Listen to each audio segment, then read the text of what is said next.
Hello மக்களே, எல்லாரும் எப்படி இருக்கீங்க? எல்லாருமே ரொம்ப சூப்பராக இருக்கீங்க அப்படின்னு நம்புகிறேன். இன்றைக்கி என்ன வீடியோ பார்க்க போகிறோம் அப்படின்னு பார்த்தீங்கன்னா, என்னோடய வீடு. அதாவது எனக்கு ஒரு 12 வயசு வச்சுக்கோங்களேன். 12 வயசில் கட்டின வீடு. அப்போ அந்த வீட்டுக்கு நானுமே வேலையெல்லாம் செஞ்சுருக்கேன். அந்த வீட்டுக்கிட்ட போகையில் அதை பற்றி டீட்டெயில்ஸ் சொல்லட்டா? அப்புறம் நான் வளர்ந்த வீடு, எனக்கு ஒரு 4 வயசுல இருந்து நான் அந்த 12 வயசு வரைக்குமே அந்த வளர்ந்த வீடும் 12 வயசில் கட்டின வீடும் எல்லாமே நான் உங்க கூட ஷேர் பண்ணலாம் அப்படின்னு இருக்கேன். நம்ம வாங்க வீடியோக்குள்ளே போகலாமா? என்னோடய பையன் ஸ்கூலுக்கு ரெடி ஆகிட்டுருக்கான். அவனை கொண்டு போய் பஸ் ஏற்றி விட்டுட்டு நம்ம வீட்டுக்கு போகலாங்க. காலையிலே நானுமே எல்லா வேலையும் முடிச்சுட்டு ரெடி ஆகியிருக்கேங்க. ஹஸ்பண்ட் கடைக்கு போகிறாரு. சரி நம்மளும் கூட போயிட்டு அங்கே போயிட்டு வரலாம் அப்படின்ட்டு. அங்கே யார் யார் இருக்கா, எங்கள் அம்மா அப்பா அங்கே இருக்காங்களா, என்ன ஏது அப்படிங்கிறது எல்லாமே இன்ட்ரெஸ்டிங்காக போகுது அந்த வீடியோ. வாங்க அந்த வீடியோக்குள்ளே போகலாம். நம்ம அஜோ வந்துட்டு இன்னைக்கு டியூட்டி இருக்குங்க, அதனால் அவன் எஸ்பிசி ட்ரெஸ்ஸில் தான் இருக்கான். அதான் அவனை கூப்பிட்டுட்ருக்கேன். அவன் கொஞ்சம் சங்கடப்படுறான் போல். இருந்தாலும் நம்ம காமிக்காமல் இருக்கிறது எப்படி? நிறைய பேர் கேட்குறீங்க நான் ஏஜாவை காமிங்க அப்படின்ட்டு. அதனால தான் நான் உங்களுக்கு புதுசாக வந்தவங்களுக்கு தெரியாது இல்லையா? ஏஜை வந்து என்னோடய பையங்க அஜோயல் அவன் பேர். எனக்கு ஒரு பொண்ணு இருக்காங்க, அவங்க பேர் அலீனா. அப்புறம் வந்துட்டு என்ன பேர் தெரியுமால்ல உங்களுக்கு? கொஞ்சம் பேருக்கு தெரியாதுன்னு நினைக்கிறேன். என்னோடய பேர் மஞ்சுங்க. என்னோடய ஹஸ்பண்ட் பேர் ஷிஜோ அவர் பேர். அப்புறம் என்னோடய பொண்ணு பேர் அலீனா ஷிஜோ. என்னோடய பையன் பேர் அஜோயல் ஷிஜோ. பேரெல்லாம் எப்படி இருக்குன்னு கொஞ்சம் சொல்லுங்கள். இவர் தான் என்னோட பையன். என்னை விட வளர்ந்துட்டான். நான் தூக்கி வளர்த்த பையன் என்னை விட வளர்ந்துட்டான். அப்படியா? சொல்லு. நிறைய பேர் ஏஜாவை கேட்குறீங்க அஜோவை. அஜோ ஒரு ஹாய் சொல்லிடு எல்லாருக்குமே. ஹாய். நிறைய புது உறவுகள் வந்திருக்காங்க அஜோ. அவங்களுக்கு எல்லாருக்கும் என்ன சொல்ல போற? ஹாயா. உடனே வெக்க வந்துருச்சா? உனக்கு கண்ணாடியில் தெரியும். ஓடி போயிட்டாங்க. சரி, என்னோட ஹஸ்பண்ட் ரெடி ஆகிட்டு இருக்காரு, இல்லாட்டி அவரை காமிச்சிருப்பேன். வீடியோக்குள்ளே போகலாம். பேசினா பேசிகிட்டே இருப்பாங்க, கட் பண்ணவும் முடியலைங்க. என்ன பண்ணுறது? எனக்கு உங்களை விட்டால் வேறு யார் இருக்கா பேசுகிறதுக்கு? அப்போ நான் உங்கள் கூட தானே பேசி ஆகணும். நான் பேசுகிறத நீங்கள் கேட்டு தான் ஆகணும். சரி வாங்க நம்ம வீடியோக்குள்ளே போகலாமா? என்னோடய பையனை கொண்டு போய் டவுனில் விட்டுட்டு என்னை வந்து கூட்டிகிட்டு போகிறேன்னு சொல்லியிருக்காருங்க. இன்றைக்கி கொஞ்சம் மழை வெறிச்சிருக்கு. மழை இப்போ பெய்யணுங்க, அப்போ தான் நம்மளுக்கு விவசாயத்தில் செழிப்பாக இருக்க முடியும். நான் பிறந்து வளர்ந்தது 3 வயசு வரைக்குமே நம்ம ராஜபாளையத்தில் தாங்க இருந்தோம். அதுக்கப்புறம் தான் எங்கள் வாழ்க்கை வந்துட்டு இங்கிட்டு சேஞ்ச் ஆகி வருது. என்னோடய அப்பாவோட அம்மா அப்பா அவங்க எல்லாருமே தேனிக்காரவங்க, தேனியில் இருந்தாங்க. என்னோடய அம்மாவோட அப்பா அம்மா எங்கள் தாத்தா பாட்டி எல்லாமே இங்கே கேரளாவில் கஜனாபாரில் தான் இருந்தாங்க. அவங்க வந்துட்டு எனக்கு ஒரு 3-3.5 வயசு இருக்கும்போது எங்கள் அம்மா அப்பா என்னை தூக்கிட்டு இங்கே வந்திருக்காங்க. சரி இங்கேருந்தே பிள்ளைய படிக்க வச்சுக்கலாம் அப்படின்னு சொல்லிட்டு என்னை இங்கே பாட்டி வீட்டில் விட்டுட்டு இப்போ வந்துடுறோம் கடைக்கு போய் அப்படின்னு சொல்லி ஏமாற்றிட்டு போயிட்டாங்க. அப்படியே ஒரு 10-11 வருஷம் ஆகிப்போச்சுங்க. 12 வருஷத்துக்கிட்ட ஆகிப்போச்சுன்னு வைங்களேன். வருஷத்தில் ஒரு தடவை தான் எங்கள் அம்மா வந்து பார்ப்பாங்க. எங்கள் அப்பா 2-3 மாதத்துக்கு ஒரு தடவை வந்து பார்ப்பாங்க. அம்மா அப்பா பாசத்துக்காக ரொம்ப ஏங்கி தவிச்ச ஒரு பொண்ணுங்க. அதனாலேயே என்னவோ தெரியலங்க, யாரை பார்த்தாலும் எனக்கு எல்லார் மேலேயும் பாசமாக தாங்க இருப்போம். நல்லவங்க கெட்டவங்க அப்படி இப்படி எதுவுமே இல்லைங்க. எனக்கு சக மனிதர்கள் எல்லாருமே ஈக்குவலாக தான் இருக்கணும், நம்ம எல்லார் மேலேயும் பாசமாக இருக்கணும் அப்படிங்கிற ஒரு எண்ணம் தாங்க வரும். தயவு செஞ்சு குழந்தைங்களை பெற்றெடுத்தவங்க யாருமே காரணத்தை கொண்டும் நீங்கள் பாட்டி வீடு தாத்தா வீடு அதெல்லாம் ஒரு பாசம் இருக்கும். ஆனால் அப்பா அம்மா பாசம் வந்து அதுக்கெல்லாம் மேலேங்க. விட்டுட்டு மட்டும் போயிடாதீங்க. என்னோடய ஏக்கம் இது வரைக்கும் தீரவே இல்லைங்க. நானும் இவ்வளோ பெரிய ஆள் ஆகிட்டே இருந்தாலும் எனக்கு அந்த ஒரு ஃபீலிங் இப்போ என்கிட்ட இருந்துக்கிட்டே இருக்குங்க. அப்புறம் வந்துட்டு இதுதான் நான் வளர்ந்த வீடு, எங்கள் தாத்தா பாட்டி வீடு. இந்த வீட்டில் இருந்து தான் நான் ஒரு 3-4 வயசுலேருந்து ஒரு 12 வயசு வரைக்குமே இருந்தேன்னு சொன்னேன் இல்லையா? அப்போ வந்து புல் வீடு தாங்க. இந்த போதமேடு காடெல்லாம் இருக்கும் பார்த்திங்களா? அங்கே போய் புல்லெல்லாம் அறுத்துட்டு வந்து இங்கே ஒரு குட்டி வீடு இருந்துச்சு.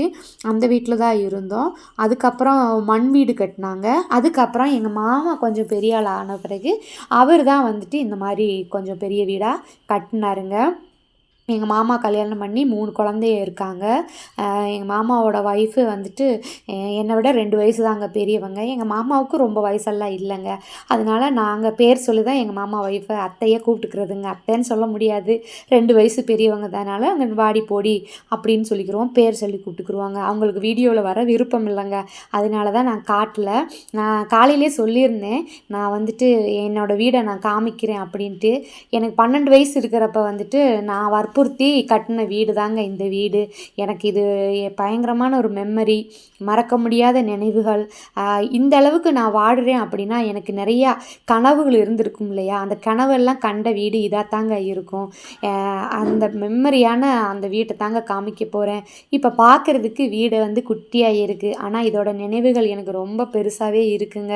ஆனால் ஒரு சின்ன வருத்தம், அது என்னன்னு பார்த்தீங்கன்னா, அது ரொம்ப சங்கட்டமான ஒரு விஷயமா ஆகிப்போச்சுங்க. நான் வந்துட்டு எங்கள் அம்மா அப்பாட்ட சொல்லி அவங்க ஊரில் அங்கங்கே மழை அப்படின்ட்டு நடந்தாங்க. அந்த டயத்தில் வந்துட்டு சரி நம்ம இங்கேயே வீடு கட்டி இருக்கணும் தாத்தா, தாத்தா ப்ளீஸ் தாத்தா எங்களுக்கு இங்கே வீடு கட்டி கொடுங்க தாத்தா அப்படின்னு கேட்டு அழுதேங்க. உடனே எங்கள் தாத்தா சொன்னார் சரி கட்டிக்கலாம் அப்படின்ட்டு. நான் தான் சொன்னேங்க இந்த மாதிரி 3 ரூமு சமையல் வீடு இந்த மாதிரியெல்லாம் வேணும் அப்படின்ட்டு. அப்படி நான் சொல்லி ஒவ்வொரு செங்கலுக்குமே என்னோட கை இருக்குங்க, கைத்தடம் பதிஞ்சிருக்குங்க. அவ்வளோ மெமரபுளான வீடுங்க. இந்த வீட்டை சமீபத்தில் 1 வாரத்துக்கு முன்னாடி தாங்க எங்கள் அப்பா அம்மா விற்றுட்டாங்க. எனக்கு ரொம்ப வருத்தமாக இருந்துச்சுங்க. நான் அவங்க முன்னாடி அழுகக்கூடாது, நான் அழுதுட்டு வீடியோ போடக்கூடாது அப்படிங்கிற எண்ணத்தில் தாங்க. இருந்தாலும் என்ன அறியாமையே என்னோடய அழுகை வந்துருச்சுங்க. நான் உள்ளுக்குள்ளேயே அடக்கிக்கிட்டேங்க. என்ன செய்கிறதுன்னு எனக்கு தெரியல, சொல்ல வார்த்தையே இல்லைங்க. நான் அவ்வளோ தூரம் நேசித்த ஒரு வீடுங்க. நான் அந்த ஒவ்வொரு செங்கல் சிமெண்டு மணல், எனக்கு 12 வயசு இருக்கையில் நான் இந்த வீட்டுக்கு வந்துட்டு மேஸ்திரி கட்டையில் அந்த கட்டை கல் எல்லாமே எடுத்து கொடுப்பேன். அந்த சிமெண்டு மணல்லாம் போட்டு மிக்ஸ் பண்ணி சாந்துன்னு சொல்லுவாங்க, அதுவுமே எடுத்துகிட்டு போய் கொடுத்து பார்த்து பார்த்து கட்டின வீடுங்க. நான் கல்யாணம் பண்ணி கொடுக்குறப்ப எனக்கு 18 வயசுன்னு வச்சுக்கோங்களேன். அந்த 18 வயசு வரைக்கும் 12 வயசுலேருந்து நான் வளர்ந்த வீடுங்க. எல்லாம் நான் கூட்டி நிறைய பூச்செடியெல்லாம் வச்சுருப்பேங்க. ரொம்ப அழகழகான மெமரி எனக்கு இருக்குங்க. நான், எங்கள் அம்மா, எங்கள் அப்பா, என்னோடய தங்கச்சி, நாங்கள் எல்லாருமே வாழ்ந்த இந்த வீடுங்க. இது விற்றதில் எனக்கு ரொம்ப ரொம்ப மனசுக்கு வருத்தமாக தாங்க இருக்குது. சொல்ல முடியாத அளவுக்கு எனக்குள்ளே வலிகள் இருக்குதுன்னு வச்சுக்கோங்களேன்.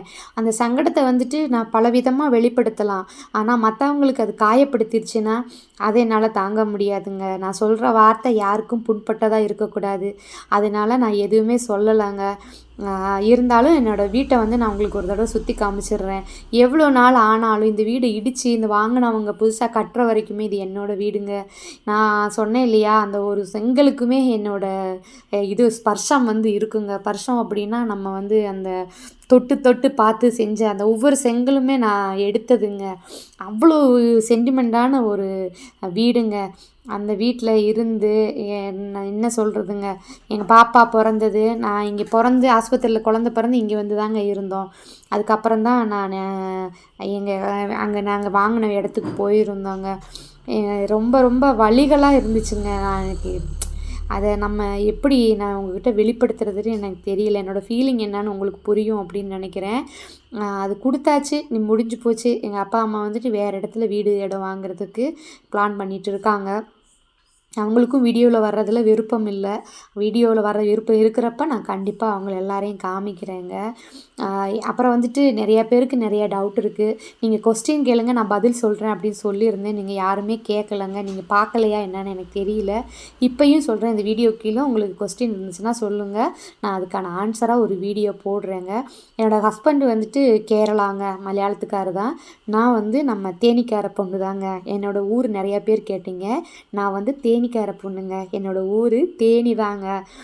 எப்படி இங்கே வந்து மேரேஜ் ஆச்சு அப்படிங்கிறதெல்லாம் நான் ஒரு ஸ்டோரியாக உங்கள்கிட்ட சொல்லலாம்னு நினச்சிருக்கேன். நிறைய பேர் வந்து கேள்வியாக கூட கேட்டிருந்தீங்க. கண்டிப்பாக சொல்லுவேன். உங்கள்கிட்ட சொல்லாமல் யாருக்கிட்டங்க சொல்ல போகிறேன். சரி வாங்க என் வீடை தொட்டு தொட்டு உங்களை காமிக்கிட்டா. இங்கே பார்த்தீங்களா இந்த இந்த இந்த கதவு வந்து சமீபத்தில் எங்கள் அம்மா 3 வருஷத்துக்கு முன்னாடி மாற்றி வச்சதாக சொன்னாங்க. இருந்த கதவு வந்து போயிடுச்சு அப்படின்ட்டு. ஆனால் இந்த வீடு பார்த்திங்கன்னா, இந்த வாசப்படி வைக்கிறப்பெல்லாம் நானுமே இதை பிடிச்சி நிலக்கால் வச்சேங்க. இந்த கடியில் வந்துட்டு சாமி கும்பிட்டுட்டு கொயினெல்லாம் வைப்போம் பார்த்திங்களா, அந்த மாதிரி வச்சுருக்கேங்க. அதெல்லாம் அதுக்குள்ளே இருக்குது. இந்த செங்கல் இந்த மதில், இந்த ஜன்னல், இந்த தரை எப்பயுமே நான் வந்துட்டு அங்கிட்டு இங்கிட்டு ஓடிட்டே நடப்பேங்க.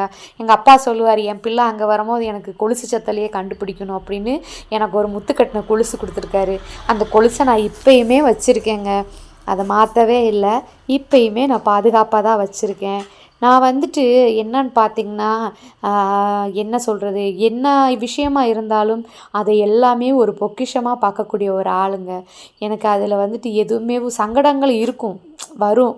அது இயல்பு தானே. ஆனாலும் நான் அதெல்லாம் மறந்துட்டு அதில் எது நல்ல விஷயங்கள் இருக்கோ, சந்தோஷமான விஷயங்கள் இருக்கோ அதை மட்டுமே எடுத்து பாதுகாக்கக்கூடிய ஒரு ஆளுங்க. பெரிய பெரிய விஷயத்துக்கு நம்ம சின்ன சின்ன விஷயங்களை வச்சு சங்கடப்பட்டுட்டு இருக்கக்கூடாதுல்ல. அதனால் என்ன பெரிய விஷயமா இருந்தாலும் சின்ன விஷயமா இருந்தாலும் இயல்பாக எடுத்துகிட்டு நேச்சுரலாக வாழணும் அப்படிங்கிற ஒரு ஆளுங்க நான். என்னோடய பசங்களுக்கும் நான் அதை தாங்க சொல்லி கொடுத்து வளர்ப்பேன். எங்கள் வீட்டுக்காரும் நானுமேவும் ரொம்ப ரொம்ப ஒவ்வொரு படிக்கட்டாக ஏறி ஏறி தாங்க இப்போ இருக்கிற இந்த படிக்கட்டுக்கு வந்திருக்கோம். இதுக்கு மேலே இனி நிறைய படிக்கட்டுகள் ஏற வேண்டியது இருக்குங்க. அதுக்கான வேலைகள் தான் நாங்களும் இருக்கோம். இதெல்லாம் பார்த்திங்கன்னா எங்கள் வீட்டுக்கு பின்புறவங்க. இது வந்துட்டு பின்னாடி வர்றதுக்கு வாசப்படி, இது வந்து எங்கள் கிச்சன். அந்த சைடில் தெரிகிற டோர் வந்து பாத்ரூமுங்க. இதுதான் எங்களோட கிச்சன். பார்த்திங்களா, அந்த ஜன்னல் உடஞ்சிருக்கு. அதுக்குள்ளே வந்துட்டு உங்களை காமிக்கிறேன். சரியாக தெரியல, என்னென்னா வீடு வாங்கினவங்க வந்து அந்த வீட்டை பூட்டிட்டு போயிட்டாங்க. அவங்க இங்கே இருந்தால் கூட சாவி வாங்கி நான் வீடை சுற்றி காமிச்சிருப்பேன். ஆனால் அவங்க இங்கே இல்லை. தேனிக்கார ஒரு அண்ணா தான் வாங்கியிருக்கிறாங்க. அவங்க இனி இடையில எப்போயாச்சும் வர்றப்ப வந்துட்டு இதை மெயின்டைன்ஸ் பண்ண வருவாங்க. அப்போ டைம் கிடச்சா நான் வந்து அதுக்குள்ளே வந்துட்டு ஹோம் டூர் எடுத்து போடுறேன். இது என்னோடய பாட்டி தாத்தா வீடு, நான் வளர்ந்த வீடு. அதுலேயும் நிறையா இருக்குங்க. அங்கே விளாண்டது, கொய்யா மரத்தில் போய் கொய்யாக்காய் பிடுங்கினது, மாமரத்தில் போய் மாங்காய் பிடுங்கினது, நெல்லிக்காய் பறித்து சாப்பிட்டது, பிள்ளைகளோடு விளாண்டது. அங்கனக்குள்ளே ஒரு மாமரம், ஒரு கரண மரம் இருந்துச்சுங்க. அந்த மரம் தான் எனக்கு ஃப்ரெண்டு. ஏன்னா கூட பிறந்த தங்கச்சிக்கு வந்து என்னை விட 8 வயசு இளையவங்க. அப்போ வந்து எனக்கு யாருமே இல்லை, நான் ஒரு ஆள் தானே. அப்போ அந்த மரம் தான் என்னோடய ஃப்ரெண்டு அப்படி சொல்லிட்டு எங்கள் அப்பா அம்மாவை நினச்சி நான் அழுகாத நாளே இல்லைங்க. அந்த மரத்துக்கிட்ட போய் கட்டி பிடிச்சி அழுதுகிட்டே இருப்பேங்க. எங்கள் அப்பா அம்மாவை எனக்கு பார்க்கணும் மரமே, என்னை கூட்டிகிட்டு போவையா அப்படின்ட்டுலாம் அழுவேங்க. எனக்கு சொல்லும் போதே அழுக தாங்க முடியலங்க. அந்த மாதிரி நான் அப்பா அம்மாவை மிஸ் பண்ணினேங்க. அதெல்லாம் ஒரு வயசு வரைக்கும் தாங்க அப்பா அம்மா கூட இருந்து வளர முடியும். அதுக்கப்புறம் வந்துட்டு நம்ம எங்கெங்கேயோ போயிடுவோம், கட்டி கொடுத்துருவாங்க, இல்லாட்டி வேறு இடத்துக்கு போக வேண்டியது, அந்த மாதிரி பல விஷயங்கள் வரும். அதனால் எவ்வளோ தூரம் உங்கள் குழந்தைகளை உங்கள் கூடயே வச்சு வளர்க்க முடியுமோ அவ்வளோ தூரம் வளங்க. நீங்கள் பாசமாக இருங்க. அது மட்டும்தான் எனக்கு உங்கள்கிட்ட சொல்ல வேண்டியதுங்க. நாங்கள் குட்டி குட்டி தவறுகள் பண்ணுவோம். நாங்கள் வந்து உங்கள் குழந்தைகள் தானே. அந்த தவறுகள் எல்லாம் நீங்கள் எங்களுக்கு சொல்லி கொடுத்தீங்கன்னா நாங்கள் அடுத்த ஒவ்வொரு படியாக முன்னேறும் போது அதெல்லாம் நாங்கள் மாற்றிக்கிடுவோம் கண்டிப்பாக. எங்கள் அப்பா அம்மா சொல்லுவதும் வந்து நான் ஒருபோதும் தட்ட மாட்டேங்க. இது வரைக்கும் தட்டினதே இல்லைங்க. எங்கள் அப்பா என்ன சொல்கிறாரோ நான் அதேபடி தாங்க இருப்பேன். அப்படி ஒரு பொண்ணு தாங்க நானும். எங்கள் அப்பா இது வேணாம்ப்பான்ட்டானா வேணாம், இது வேணும்னா வேணும். அப்படி தான் எங்கள் அப்பா வந்துட்டு எனக்கு ரொம்ப பிடிக்கும். எங்கள் அம்மாவையும் ரொம்ப பிடிக்கும். ஏப்பா அப்பாவை மட்டும் சொல்கிறேன்னு நினைக்காதீங்க. எங்கள் அம்மா அப்பாவை ரொம்ப ரொம்ப பிடிக்குங்க.